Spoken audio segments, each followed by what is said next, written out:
Halo guys, ketemu lagi di channel Mika Iskia. Kali ini aku mau bahas Forex lagi. Hari ini hari Sabtu, tanggal 12 bulan 4, 2025. Setelah minggu ini pasar saham, pasar dunia digoncang-goncang sama tarif Trump. Oke, tapi aku nggak mau bahas itu, tapi berkaitan dengan itu karena ketika pasar tidak sesuai atau berada dalam ketidakpastian, pasti yang meningkat itu emosi. Tapi sebenarnya pasar pasar itu jalan karena ada ketidakpastian. Kalau pasar stabil, ya gitu aja flat. Kita gimana mau ngambil untung ya? Yang penting pasar itu nggak stabil. Sebenarnya itu sih yang diharapin. Tergoncang-goncang terus. Oke, jadi aku mau bahas tentang psikologi trading. Kenapa itu begitu penting? Jadi aku mau bahas. Oh iya, kemarin ini di pasar forex, kalau pendapatku sendiri ya, ketika ada tarif Trump itu dimunculin, dia itu aku nggak terlalu ngerasa ada perubahan yang mengerikan sekali dalam trading. Ada yang mengerikan. Yang mengerikan itu yang nggak biasanya itu satu dia itu kalian tahu kan arbitrage, triangular arbitrage itu. Jadi ada pair aku yang biasa trading itu dia itu nggak bisa ngebalancing yang em, aku kan trading Audi JPY. Nah, pair yang aku pakai itu nggak bisa untuk ngebalancing Audi USD, Audi JPY. Jadi itu salah satunya. Terus kedua itu ATR-nya itu ATR 5 menit itu dari yang biasa normal, ya yang biasa normal tuh bisa sampai 4 kali lipat dari biasanya. Nah, 4 kali ATR-nya itulah yang sebenarnya jadi beban karena punya hitungan stop loss dan take profit kita otomatis langsung berubah kan, karena kan mengacu kepada ATR ya, average true range-nya di time frame 5 menit. Nah, jadi yang kemarin yang bikin gonjangan, yang bikin ngeri di forex itu ya itu satu, aku pertama ATR-nya besar sekali. Dua, buat ngebalancing yang pair utama aku itu kok tiba-tiba nggak sejalan. Jadi kayaknya negara ini nyesuaiin sendiri dengan keadaan keadaan yang terjadi. Nah, seperti itu. Tapi ya ya itulah, diperkecil semua, lot diperkecil, stop loss juga di apa? Diperkecil juga, nyesuaiin. Jadi seperti itu. Oke, lanjut apa yang psikologis aku mau bahas. Kenapa begitu penting di forex? Jadi di forex itu pasar forex adalah pasar yang irasional ya. Pasar yang nggak jelas, irasional. Bukan yang pasar rasional. Karena di satu titik ada orang yang buy, ada orang juga yang sell. Jadi masing-masing punya pandangan sendiri. Paling gampang gini, kalau misalnya sebentar. Jadi ada orang yang ngelihat di kayak gini nih, di titik terendah ini, atau yang ini nih, titik terendah ini orang ada yang bisa ngelihat, aduh ini masih mau turun lagi. Ada juga yang ngelihat dia mau naik lagi. Jadi irasional, masing-masing punya pandangan sendiri. Bayangin berapa ratus juta orang trading pribadi ya, nggak tahu nyampe ratusan juta kali ya. Di luar yang dana-dana besar itu trading, mereka tuh punya asumsi masing-masing yang pada akhirnya probabilitasnya itu jatuh ke 50-50. Memang selalu 50-50, cuman untuk diberatkan ke 60-40%. Nah, itu yang teorinya si Al Brooks, yang lihat probabilitasnya itu 60-40%. Kalau trading range 50-50, kita nggak ada yang tahu, sama sekali nggak ada yang tahu. Nah, kembali lagi ke topik yang pengen aku bicarain, itu yang tentang emosi, emosi dalam trading. Jadi emosi itu kan ada dibagi dua, yang primary emotion sama yang secondary. Nah, primary emotion ini kalau yang berdasarkan aku baca itu udah secara psikologis itu diidentifikasi jadi 6 core primary emotion. Itu based on Paul Ekman, ya boleh dibaca. Jadi isinya itu emosi apa aja: emosi happiness, sadness, fear, marah, surprise, sama rasa disgust. Nah, keenam perasaan inilah kalau yang menurut aku itu hanya di trading ya, hanya di trading itu trading khususnya trading forex ya. Yang 6 perasaan itu muncul dalam satu saat, dalam satu momen gitu loh, rentan waktu yang tertentu. Jadi saat lagi kita trading, 6 rasa itu langsung bisa muncul bersamaan. Happiness, sadness, fear, anger, surprise, sama disgust. Jadi kalau makanya trading forex ini kayaknya memang based on human behavior, bukan kayaknya, memang based on human behavior, dan itu nanti diprinted ke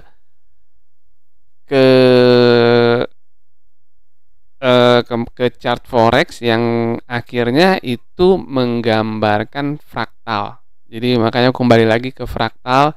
Fraktalnya ini di drive dari human emotion yang tadi happiness, sadness, fear, dan anger, surprise, sama disgust. Jadi bayangin, happiness itu kita bisa happiness dalam ketika ngedapin surprise bar. Terus bisa sadness ketika kita loss, fear ketika kita masih nahan-nahan, ya, masih nahan-nahan. Oh, ini kayaknya mau balik lagi. Buat yang masih beginner biasanya begitu. Tenang, ini masih mau balik lagi. Kita bisa tahan loss, tapi kita nggak bisa tahan profit. Terus ada anger itu kalau biasanya kena margin call atau 6 kali berturut-turut loss, itu kayaknya aduh harus belajar lagi, harus gini lagi. Memang harus belajar.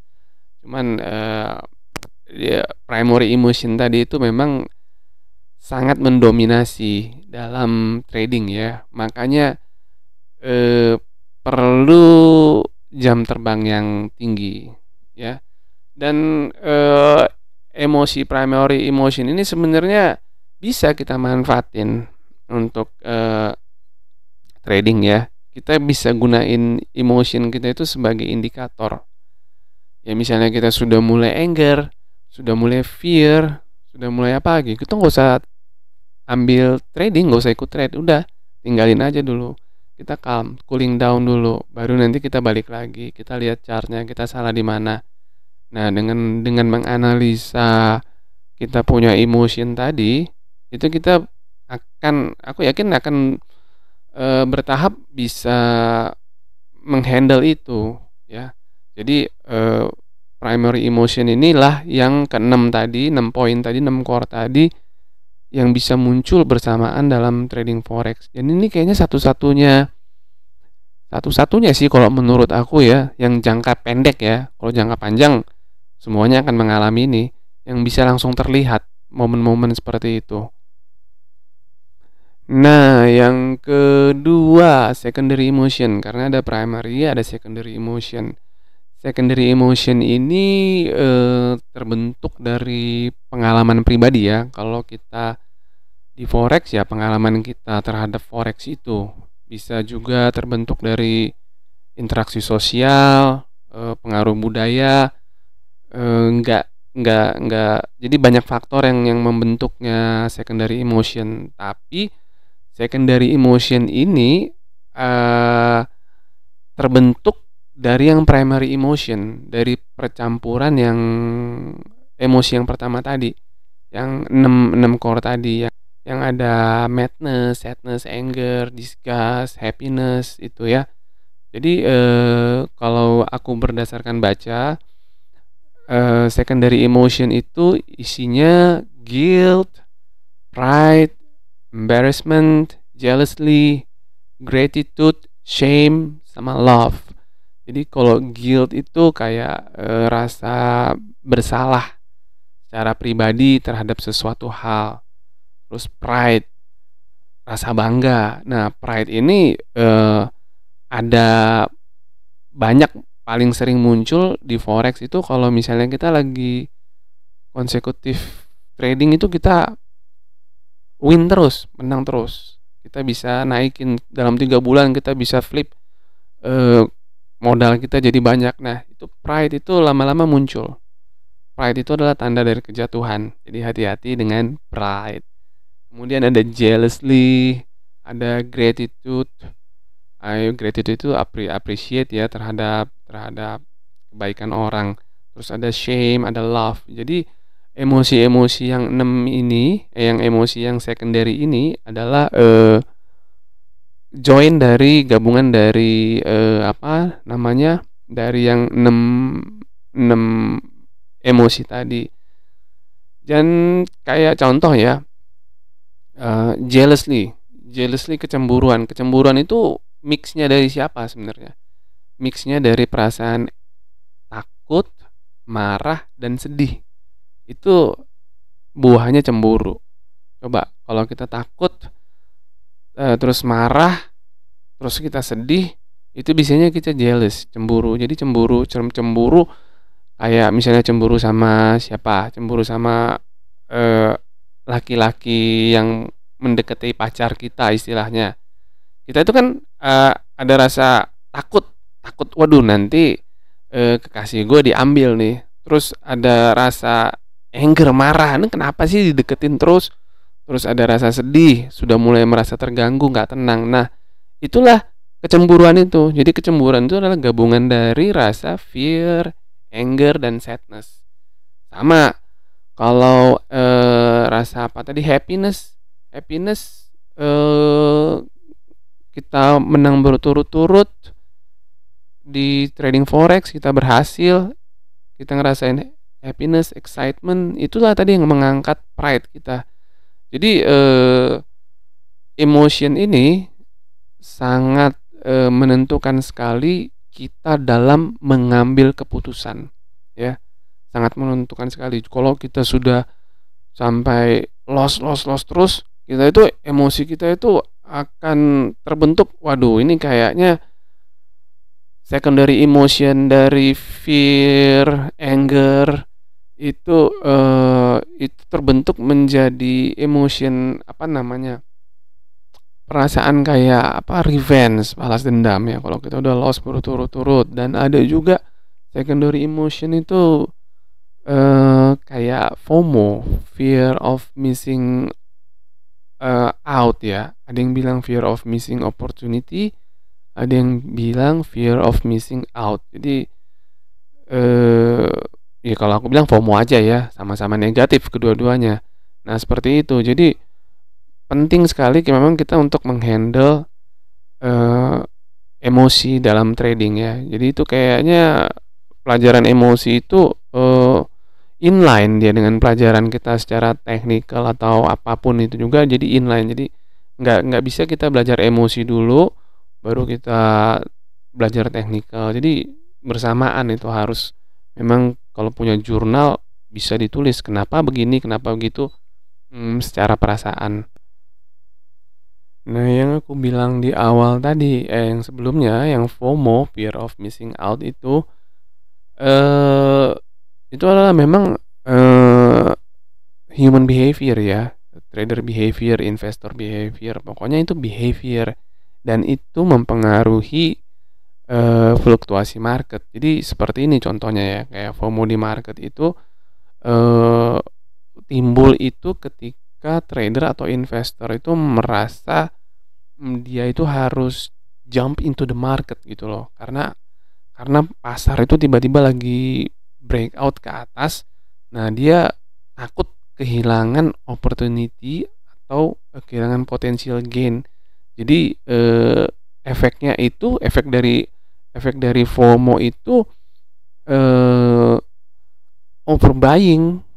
Jadi walaupun dia misalnya kayak gini, di breakout nih naik ke atas gini, kita ketinggalan di sini takut, masih di bawah ini, takut jangan beli dulu. Tapi ketika nanti dia jalan ke atas, dia naik, waduh, jadi kayak akan membeli, bahkan membeli nanti pada saat puncaknya. Nah keadaan FOMO itu juga bikin apa namanya, high volatility ya. Jadi orang ada ngerasa takut di titik ini, aduh ini udah tinggi, jual dulu, aduh kayaknya masih mau naik lagi. Jadi kadang itu market itu kalau menurut aku memang irasional ya. Jadi, tapi itulah yang bisa bikin duit ya itu dari irasional market. Sama kalau apa regret, nyesel kayak di poin ini. Kalau tiba-tiba dia naik, kayak di sini aku mundurin dulu nih. Di sini kan pasti ada titik bilang, "Ah, ini bakal turun nih, bakal turun." Dia jual. Terus ternyata nggak turun. Dia nyesel beli. Nah, di sini dia malah, "Aduh, udah naik. Gue kayaknya harus jual juga nih karena dia masih mau turun." Ternyata balik lagi. Nah, itu biasanya ya memang begitu ya. Memang giliran dibeli dia turun, giliran dijual dia naik karena at the wrong time, wrong place gitu loh. Jadi makanya di videoku tentang yang membahas Albrook, konteks ke belakang itu penting, market cycle itu penting. Jadi breakout, pullback create channel transform trading range, and trading range 50-50 either going up or going down, seperti itu. Dan itu terjadi di time frame besar, terjadi di time frame kecil sekalipun. Nah, itu dia fraktal. Jadi perlu memang untuk belajar menghandle emosi ya. Nah, jadi untuk menghandle emosi itu ya perlu jurnal sih kalau menurut aku ya.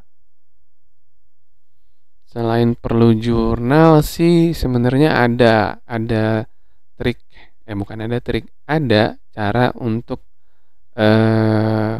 supaya kita itu emosinya itu nggak menguasai kita. Gampang. Ya jadi kayak robot. Karena robot kan nggak punya emosi.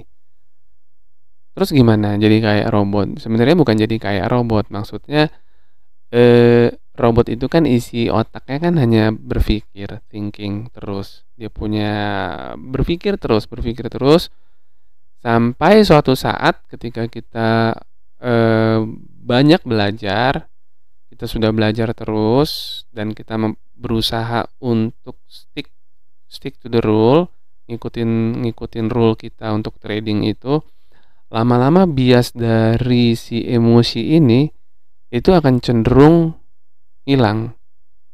Makanya penting banget kita itu untuk kita punya rule trading ya, trading rule, kita punya aturan, kita tahu kapan masuk, kapan keluar, kita punya hitungan, kita punya berapa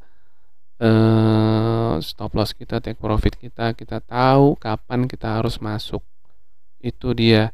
Nah, ketika kita memang sudah belajar bener banget mengisi otak kita dengan ilmu ya, otomatis porsi emosi di dalam pikiran kita itu akan nggak imbang, akan lebih banyak kita itu berpikir secara logika, bukan berpikir secara emosi. Nah, itu dia yang penting.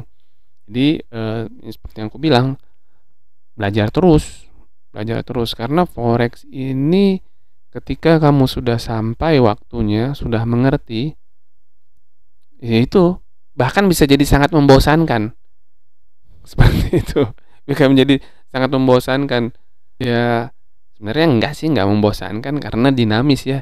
Kayak yang kemarin aja nih yang kejadian si Trump tarif itu, yang biasanya ada balancingnya kok tiba-tiba nggak balancing nih, terus gimana handle-nya, ATR-nya tiba-tiba gede banget, gimana handle-nya. Nah, itu ngajak berpikir bagaimana nih untuk handle supaya tetap bisa trading tiap hari, biar bisa kita make profit tiap hari, nggak loss gitu loh. Ya loss tetap ada, loss pasti ada, tapi persentase kita profit lebih banyak. Nah, itu dia kuncinya, ya belajar terus. Sampai kapan? Ya terus belajar. Karena human behavior ini, ya bayangin dari berapa ratus juta orang punya pandangan yang berbeda-beda, tapi pada akhirnya tadi 50-50% pandangan itu yang akhirnya dikelompokkan jadi 60-40 ketika kita mau ngambil probabilitas trading seperti itu. Oke, Jadi itu dulu videoku, video ngobrol-ngobrol singkat tentang trading forex secara psikologis, penting banget. Tapi jangan mau kita dikuasai sama psikologis kita. Caranya ya belajar lebih banyak supaya porsi psikologis stres kita di otak kita itu rasa takut, fear, greed, rasa madness, sadness, angry itu bisa ditekan kalau kita memang sudah berpikir secara logika dengan hitungan yang baik dan kita ngikutin rule kita. Ikutin rule ya. Kuncinya ikutin rule juga dan disiplin. Pasti berhasil. Oke. Jadi oh iya itu butuh waktu ya. Jadi jangan berharap 3 bulan, 6 bulan, setahun you bisa handle emosi. Nggak bisa. Handle emosi itu susah.